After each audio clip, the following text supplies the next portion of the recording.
Chapter 3. And he entered again into the synagogue, and there was a man there which had a withered hand. And they watched him, whether he would heal him on the Sabbath day, that they might accuse him. And he saith unto the man which had the withered hand, Stand forth. And he saith unto them, Is it lawful to do good on the Sabbath days, or to do evil? To save life, or to kill? But they held their peace. And when he had looked round about on them with anger, being grieved for the hardness of their hearts, he saith unto the man, Stretch forth thine hand. And he stretched it out, and his hand was restored whole as the other. And the Pharisees went forth, and straightway took counsel with the Herodians against him, how they might destroy him.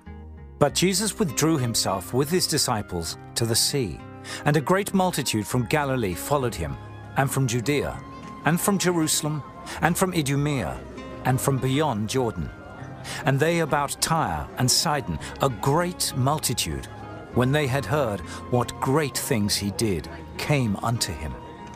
And he spake to his disciples that a small ship should wait on him because of the multitude, lest they should throng him.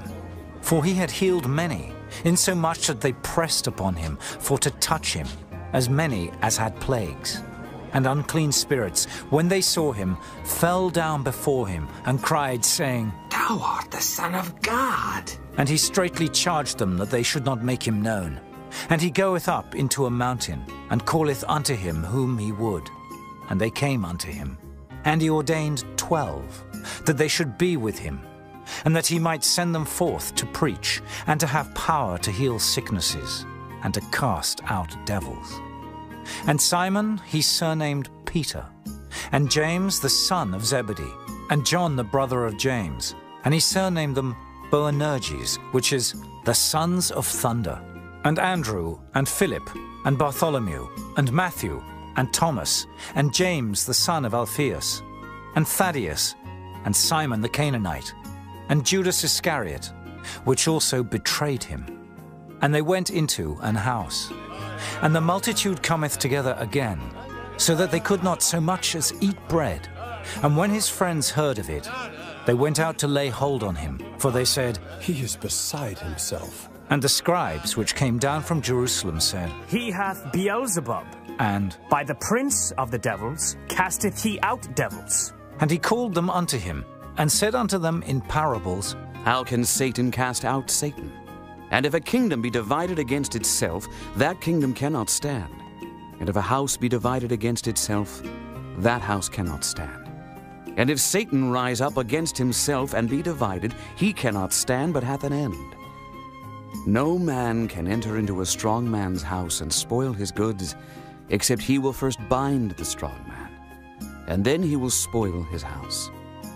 Verily I say unto you, all sins shall be forgiven unto the sons of men, and blasphemies wherewith soever they shall blaspheme. But he that shall blaspheme against the Holy Ghost hath never forgiveness, but is in danger of eternal damnation. because they said, He hath an unclean spirit. There came then his brethren and his mother, and standing without, sent unto him, calling him. And the multitude sat about him, and they said unto him, Behold, thy mother and thy brethren without seek for thee. And he answered them, saying, Who is my mother or my brethren? And he looked round about on them which sat about him, and said, Behold my mother and my brethren. For whosoever shall do the will of God, the same is my brother and my sister and mother.